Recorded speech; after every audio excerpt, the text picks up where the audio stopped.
Student, आज हम बात करेंगे मिस कैरेज की। तो मिस कैरेज की अगर हम बात करें तो सबसे पहले देख लेते हैं कि हम मिस कैरेज को जो है वो डिफाइन किस तरीके से करेंगे। तो बेसिकली मिस कैरेज क्या है? यह है स्पॉन्टेनियस। स्पॉन्टेनियस मतलब आपको पता है कि स्पॉन्टेनियस जिसको हम उर्दू में कहते हैं अचानक, spontaneous loss of a pregnancy before the before the 28th week of pregnancy. देखिए, नॉर्मली अगर 28th वीक मतलब 7 महीने से पहले, आपको पता है कि नॉर्मल जो है वो प्रेगनेंसी का जो टाइम है वो 9 मंथ है। लेकिन अगर 28th जो है वो वीक के बाद या 7 मंथ के बाद भी बेबी की बर्थ होती है तो उसके जिंदा रहने के चांसेस होते हैं। लेकिन अगर स्पॉन्टेनियस अचानक से जो है वो डिलीवरी हो जाए, किससे पहले? 28 वीक से पहले जो है वो डिलीवरी हो जाए स्पॉन्टेनियस अचानक से, तो डेफिनेटली वो प्रेगनेंसी क्या होगी? वो कंटिन्यू नहीं होगी। प्रेगनेंसी का क्या हो जाएगा? लॉस हो जाएगा। तो प्रेगनेंसी का स्पॉन्टेनियस यानी अचानक लॉस हो जाना किससे पहले? 28 वीक से पहले, यानी 7 महीने पहले। तो उसको हम क्या कहते हैं? इसको हम मिस कैरेज जो है वो कहते हैं। अच्छा, अगर बात करें मिस कैरेज की, कि मिस कैरेज का जो है वो वजह क्या हो सकती है, इसकी कॉजेज जो है वो क्या क्या हो सकती हैं। तो अगर हम इसकी कॉजेज को डिस्कस करें यहाँ पर, तो वैसे तो मिस कैरेज की बहुत सारी कॉजेज हो सकती हैं, जिसमें अगर फीटस जो है मतलब जो बच्चा जो डेवलप हो रहा है, अगर उसमें क्रोमोसोमल एबनॉर्मेलिटी है तो उसकी वजह से भी मिस कैरेज हो सकता है। अगर कोई हार्मोनल प्रॉब्लम है फीमेल में, या फीमेल कोई ड्रग वगैरह यूज कर रही है तो उसकी वजह से भी क्या हो सकता है? मिसकैरेज हो सकता है। लेकिन आपकी बुक में जो मिसकैरेज की काज बताई है, सबसे पहले तो बताया है मिसकैरेज की काज के embryo implant near the cervix. देखें, यहाँ पर क्या होता है कि एम्ब्रियो जो नॉर्मली जो एम्ब्रियो इम्प्लांट होता है, आपको पता है यूट्रस की वॉल के साथ ब्लास्टोसिस्ट का या जो एम्ब्रियो का अटैच होना है उसको हम क्या कहते हैं? उसको हम कहते हैं इम्प्लांटेशन। तो इम्प्लांटेशन बेसिकली क्या होती है कि आपको पता है कि जब ओवरी से एग रिलीज होता है तो उस एग की जो फर्टिलाइजेशन होती है वो कहाँ पर होती है? वो ओविडक्ट में होती है। फर्टिलाइजेशन कहाँ हो जाती है? ओविडक्ट में। और ओविडक्ट के अंदर ही जो है वो डिवाइड होता है, डिवाइड होकर एक बॉल ऑफ सेल बना लेता है जिसको हम ब्लास्टोसिस्ट कहते हैं।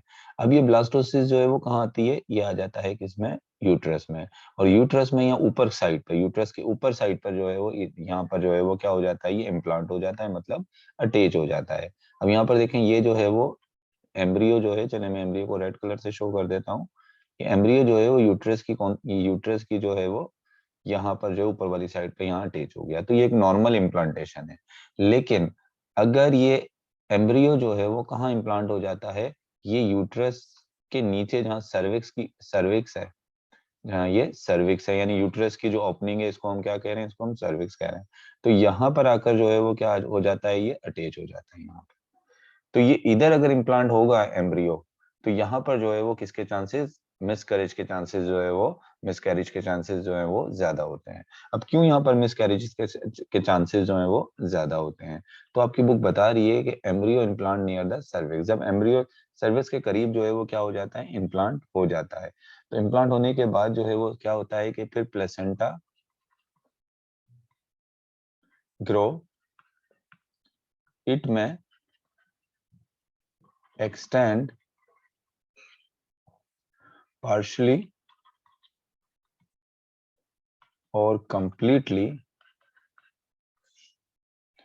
partially or completely across the internal cervical opening।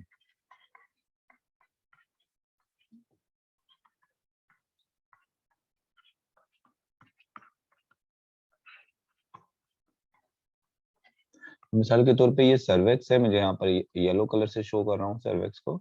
ये मिसाल के तौर पे अगर ये सर्वेक्स है तो ये इसकी इंटरनल ओपनिंग है, और ये कौन सी है? जहाँ वेजाना में खुलेगा तो ये क्या होगी? इसकी एक्सटर्नल ओपनिंग। अब ये है इंटरनल ओपनिंग ऑफ सर्वेक्स। अब क्या होगा कि जब ये एम्ब्रियो ग्रो करेगा तो डेफिनेटली एम्ब्रियो के साथ उसकी प्लेसेंटा भी ग्रो करेगी।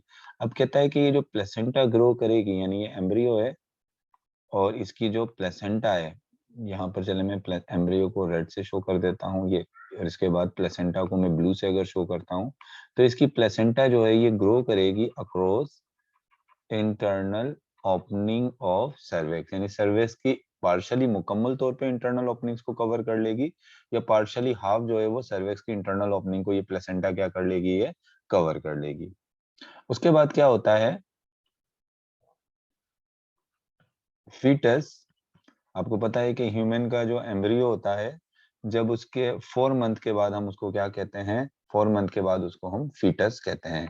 तो fetus and placenta continue to grow, मतलब फीटस और प्लेसेंटा कंटिन्यू क्या करते हैं, ग्रो करेंगे। मतलब ये जो फीटस है, मतलब ये जो एम्ब्रियो है, ये भी ग्रो कर रहा है, और साथ में क्या कर रही है, ये प्लेसेंटा भी जो है वो ग्रो करती है। तो उसके बाद फिर क्या होता है, ये यूट्रस जो होती है, जब ये दोनों ग्रो करते हैं और अपनी एबनॉर्मल साइड पर ये ग्रो कर रहे हैं दोनों, तो उनके एबनॉर्मल साइड पर ग्रो होने की वजह से यूट्रस क्या होती है, स्ट्रेच हो जाती है, एंड यूट्रस स्ट्रेच, यूट्रस क्या हो गई, स्ट्रेच होना शुरू हो जाती है, वो खिंचना शुरू हो जाती है। खिंचने की वजह से क्या होता है, region of the placenta, region of the placenta over the cervical opening में torn and hemorrhage occur। मतलब जब ये क्या कहते हैं, यूट्रस स्ट्रेच होगी, तो ये सर्विक्स की ओपनिंग जो है, आपको पता है सर्विक्स जो होता है ये क्लोज रहता है, इसकी ओपनिंग यहाँ से ये क्लोज रहती है। क्यों क्लोज रहती है, जब तक जो है डिलीवरी नहीं होती उस वक्त तक ये सर्विक्स की ओपनिंग क्लोज होगी। लेकिन अगर ये डायलेट हो जाए तो ये प्रेगनेंसी सस्टेन नहीं कर सकती, एम्ब्रियो जो है वो क्या हो जाएगा, पास आउट हो जाएगा।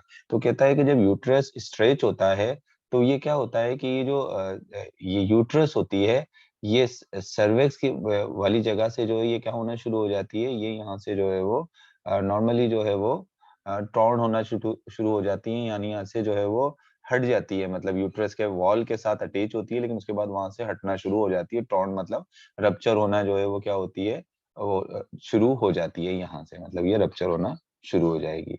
जब ये रप्चर होना शुरू होगी यहाँ से ऐसे, तो क्या होगा, यहाँ पर हेमरेज हो जाएगा, यानी कुछ ब्लीडिंग के साथ जो है ये बेबी जो है वो बॉडी से क्या हो जाएगा, पास आउट हो गया।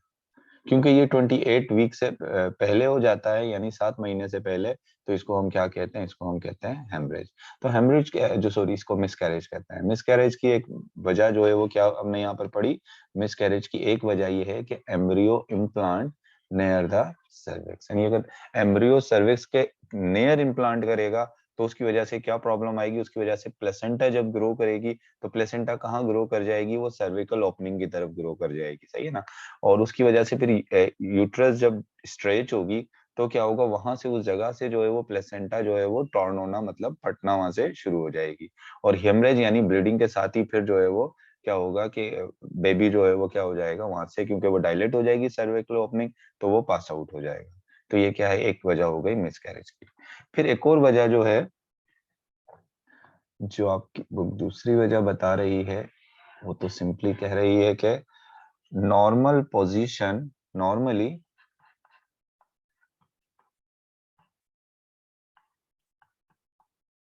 Position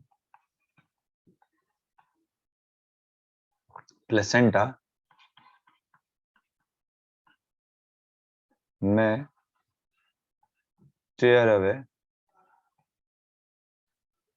from the uterus। मतलब कहता है कि जरूरी नहीं है कि वो हमेशा जो प्लेसेंटा टेयर हो, मतलब प्लेसेंटा छिल जाए वहां से, यानी हट जाए वहां से, वो जो टेयरिंग हो उसकी, वो सिर्फ जरूरी नहीं है कि वो एबनॉर्मल साइड पर ही हो। बाज़ दफा ऐसा होता है कि एम्ब्रियो जो है वो क्या होता है, नॉर्मल साइट पर ही जो है वो क्या होता है, इम्प्लांट होता है। मिसाल के तौर पे अगर मैं यहाँ पर ड्रा करूँ कि एक एम्ब्रियो जो है वो नॉर्मल साइट पर जो है ये यूट्रस के जो है वो क्या हो गया, ये इम्प्लांट हो गया है। एम्ब्रियो जो है वो नॉर्मल साइट पर क्या हुआ, ये इम्प्लांट हुआ।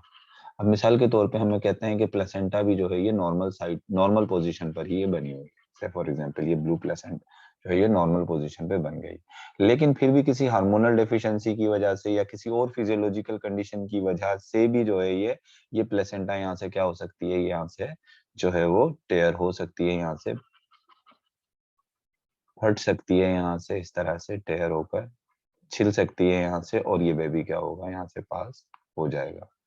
तो ये कुछ रीजंस दी हुई थी आपकी बुक में जो है वो किसकी, मिस कैरेज की। मैंने आपको बताया था मिस कैरेज जो है वो और भी कई रीजन की वजह से होता है, लेकिन आपकी बुक में जो है ये 2 रीजंस दी हुई हैं। अच्छा, इस एक और चीज जो होती है कि एक चीज होती है प्री मैच्योर बर्थ। एक कंडीशन होती है जिसको हम कहते हैं प्री मैच्योर बर्थ। अब देखें बेसिकली प्री मैच्योर बर्थ क्या होती है, तो ये बेसिकली लाइव बर्थ है, लिविंग जो है वो live birth which take place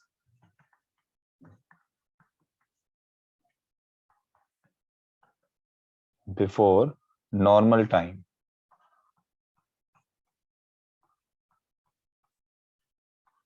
before normal time।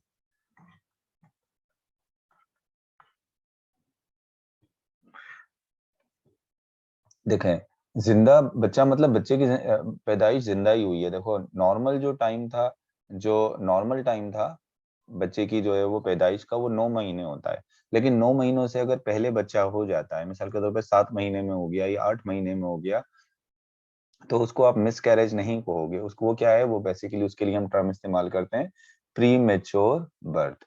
और उसमें जो है बच्चे के जिंदा रहने के चांसेस होते हैं, सही है ना, प्री मेच्योर बर्थ के अंदर। यानी एक्सपेक्टेड जो डेट थी, expected date of delivery, expected जो डेट थी डिलीवरी की, उससे क्या हो गया, वो पहले हो गया। ईडीडी मतलब एक्सपेक्टेड डेट ऑफ डिलीवरी, उससे पहले जब बच्चा हो जाता है तो उसको हम क्या कहते हैं, उसको हम प्रीमेच्योर बर्थ कहते हैं। अच्छा, इसके अलावा एक और चीज होती है कि एक टर्म हम यूज करते हैं मिसकैरेज, और एक टर्म हम यूज करते हैं एबॉर्शन। एक टर्म अक्सर आपने सुनी होगी जिसको हम कहते हैं एबॉर्शन। अब देखो ये बेसिकली जो है ये एबॉर्शन जो है वो क्या होती है, एबॉर्शन कहते हैं इंड्यूस प्रीमेच्योर टर्मिनेशन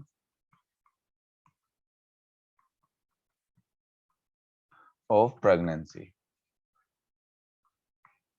देखो जो मिसकैरेज होता है, मिसकैरेज जो है वो इनवॉलेंट्री होता है, यानी आपकी मर्जी उसमें शामिल नहीं होती, वो नेचुरली हो जाता है। लेकिन अगर मिसाल के तौर पे कोई एक फीमेल जो है वो प्रेग्नेंट है, लेकिन वो अपनी प्रेगनेंसी को कंटिन्यू नहीं करना चाह रही, वो अपनी प्रेगनेंसी को कंटिन्यू नहीं करना चाह रही, या से फॉर एग्जांपल कोई यूट्रस के अंदर एम्ब्रियो डेवलप होता है और अल्ट्रासाउंड से पता लगता है कि ये एम्ब्रियो में एबनॉर्मलिटीज हैं, तो क्या होता है, तो विलिंगली जो है वो क्या किया जाता है, उस जो है वो प्री मेच्योर जो है वो उसकी प्रेगनेंसी की टर्मिनेशन करा दी जाती है, यानी प्रेगनेंसी को खत्म करवा दिया जाता है। तो उसको हम क्या कहते हैं, उसको हम एबॉर्शन कहते हैं। यानी एबॉर्शन जो है वो विलिंगली, या हम जो है वो क्या करते हैं, विलिंगली जो है वो करवाते हैं। और जबकि मिसकैरेज जो होता है वो क्या होता है, वो नेचुरली हो जाता है। तो इसका मतलब ये है कि हम इसको जो मिसकैरेज है, इसके लिए हम एक और टर्म, इसको हम नेचुरल एबॉर्शन भी कह सकते हैं। यानी अगर एबॉर्शन खुद आप नहीं करवा रहे हो, इंड्यूस नहीं है, और ये कैसी है, ये नेचुरल, नेचुरल एबॉर्शन भी आप कह सकते हो किसको, मिसकैरेज को। तो ये जो है वो नेचुरल एबॉर्शन कह लें, या मिसकैरेज को स्पॉन्टेनियस जो है वो आप क्या कह लें, एबॉर्शन जो है वो कह लें। So it was all about miscarriage, its causes, and the differences between abortion and miscarriage.